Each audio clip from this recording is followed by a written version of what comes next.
বন্ধুরা, সকালবেলায় আজকে নতুন দিন, নতুন সকাল। সকালবেলায় উঠেই সকালে বিছনা তুলেই চলে এসেছি রান্নার জায়গায়।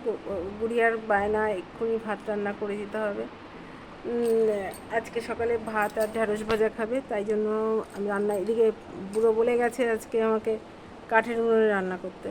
কিছু কাঠ কালকে শুকিয়েছিল, সেই কাঠগুলো তুলে নিয়ে এসে এখন কাঠের উনুনে রান্না বসিয়েছি ভাত।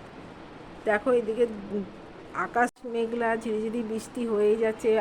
আর যে কাঠগুলো কেটে রেখেছে সব তো বৃষ্টিতে ভিজে অবস্থা। কিছু কাঠ আমি শুকনো তুলে নিয়েছিলাম, তাই নিয়ে এখন বসেছি, কিন্তু ধোঁয়াই উঠে যাচ্ছে। আবার ঝিরিঝিরি বৃষ্টি পড়ছে। কতক্ষণে ভাতটা করে উঠতে পারবো জানি না। দেখো উনুনে আগুনই নিভে গেছে। বুঝতে পারছো বন্ধুরা কী অবস্থা আমার। সারাদিন কীভাবে আজকে সংসার করি দেখো তোমরা। দেখো এখন আবার ঝিরিঝিরি বৃষ্টি পড়ছে। কষ্ট করে এবার আগুনটা জ্বলেছে, কিন্তু বাইরে ছিটছিট করে বৃষ্টি হয়েই যাচ্ছে, দেখতে পাচ্ছ। আর ব্যানার্জিবাবুর কথা হচ্ছে বাড়িতে এত গাছপালা, কাঠ বেরোচ্ছে, কাঠে ভাতটা করে নাও। আমি তো চেষ্টা করি, আমি তো দেখো পাশের বাড়ির শ্যামলীকে দিয়ে উনুনটাও বানিয়েছি। শ্যামলী উনুনটা বানিয়েছে। প্রথমে আগে মিনিপিঠি বানিয়ে দিয়েছিল, সেই উনুনটা নষ্ট হয়ে যায়, তারপরে শ্যামলী আবার উনুনটা বানিয়ে দিয়েছে। তাই দিয়েই আমি ভাতটা করি, বা মাঝে মধ্যে রান্নাটাও করি। এমন বৃষ্টি শুরু হলো, কাঠের উনুনে আর ভাত হলো না। এইবার আমি এখন চলছি। এবার দেখো এখন আমি গ্যাসে ভাত বসিয়ে দিয়েছি। কী করবো, এইভাবে বৃষ্টি হচ্ছে, আমি কি করে রান্না করব। আমি ওই জন্য গ্যাসে ভাত বসিয়ে দিলাম। রান্নার জন্য আলাদা ঘর লাগে, সেই ঘর কোথায় আমার? কাঠের উনুনে রান্না করার ঘর লাগে, সেই ঘর কোথায়?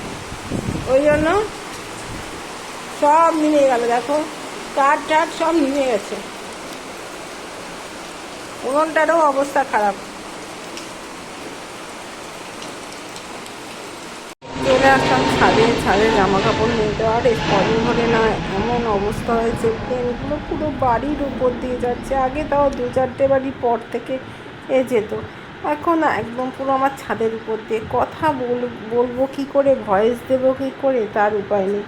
এবার কিছু জামা কাপড় কেটে দিয়েছিলাম, সেই জামা কাপড় আবার মেলতে আসলাম। স্নান হয়ে গেছে, স্নান করে জামা কাপড়গুলো মেলতে চলে এসেছি। আর ঠাকুরের বাসনটাও মাজবো, এই চিন্তা করে ওই দেখো ঠাকুরের বাসনটা রেখে দিয়েছি। আর জামা কাপড়গুলো এর মধ্যে মেলে নিই।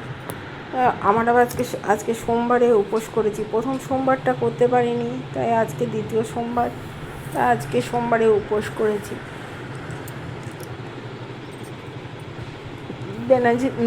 ছেলে মেয়ের জন্য ওই ডাল সিদ্ধ, ঢ্যাঁড়স ভাজা আর ভাত, ওরা এই খেতে চেয়েছে, তাই করলাম। আর ব্যানার্জিবাবুকে বললাম, ব্যানার্জিবাবু বললো যে তুমি আর আমি দুজনেই তাহলে সিদ্ধ ভাত খাবো। তা আমাদের আবার ওই উপোস করলে না, মা দিদিমাকে দেখেছি পুরো নির্জলা করে না, হবিষ্যি করতে হয় আমাদের। আবার এই সোমবারে উপোস মানে হবিষ্যি। তুমি সারাদিন উপোস জল ঢেলে শিবের মাথায়, তারপরে যখন সূর্য অস্ত যাওয়ার আগে 3টে, 3:30, 4টের সময় তোমাকে হবিষ্যি করতে হবে।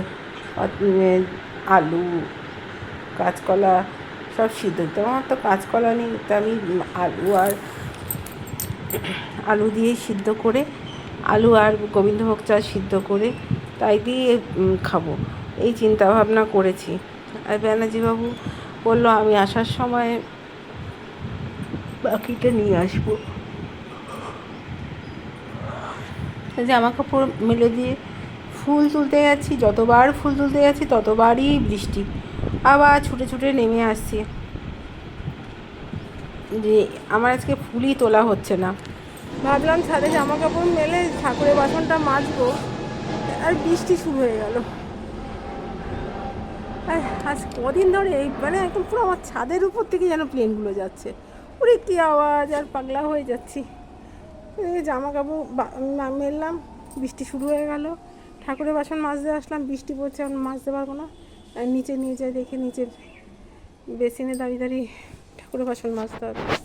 এই গাছে ফুল তুলবো, আজ আবার সোমবার, গত সোমবারে উপোস করি। মাঝে মাঝে আমাকে ভয়েস ওভার দিতে হয়, এই জন্যই ঘরে ফুল স্পিডে ফোন চলে, ফোনের আওয়াজটি কপিরাইট আসবে, সেই জন্য আমাকে ভয়েস ওভার দিতে হয়। সৌম্য বেরিয়েছিল, তাই সেই একটু ভিডিও ক্লিপস তোমাদের সঙ্গে শেয়ার করলাম।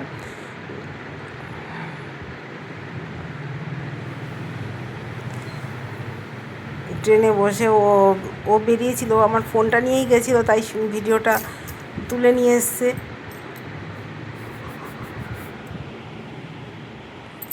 তোমাদের সঙ্গে সেটা শেয়ার করলাম যে দেখো সৌম্য ভিডিও করেছে।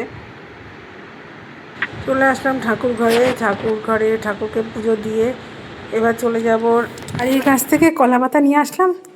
সিদ্ধ ভাত আজকে তো কলা পাতাই খেতে হয়, বাড়িতে যেহেতু কলা গাছ আছে ওই জন্য, সেই জন্য কলা গাছ থেকেই কেটে নিলাম। এই দেখো একটা কালো বালতির মধ্যে একটা কলা গাছ বসিয়েছিলাম, আর নিচেও মাটিতে 3টে বসিয়েছে, কিন্তু সেগুলো এখনও বড় হয়নি। তাই কলা পাতা কেটে নিয়ে এই যে আমরা এখন সিদ্ধ ভাত খেতে বসেছি, মানে ভবিষ্যৎ এখানে কথা বলা যাবে না, এই তাই আমাদের খাবার গুছিয়ে নিয়ে আমরা খেতে বসে পড়লাম। এটা যাকে বলে ভবিষ্যৎ করা। সন্ধ্যাবেলায় চলে আসলাম, এদিকে দেখো ব্যানার্জি বাবু তো বসে থাকা পছন্দ করে না, 7টা পর্যন্ত বসে থেকে বলে দূর ভাল লাগছে না, চলো কাজ করি। উনি ওনার কাজ করছে, ছোবা কাটছে, আর আমরা তারপরে চলে আসলাম রাত্রে আমি ওই কিছু আর সাবু টাবু খেলাম না, সামান্য দই নিয়ে নিলাম। তাহলে ভিডিওটা এখানেই শেষ করছি। আমি এখানে ভয়েস ওভার দিলাম, কারণ হচ্ছে ব্যানার্জিবাবু ফুল স্পিডে ফোন শুনছে। টাটা, বাই বাই, আবার দেখা হবে অন্য কোনো ব্লগে। তাহলে কেমন লাগলো অবশ্যই কমেন্টে জানিও আমার daily blog. Thanks for watching, অনেক ভালোবাসা, তোমরা আমার সাথে থেকো, পাশে থেকো।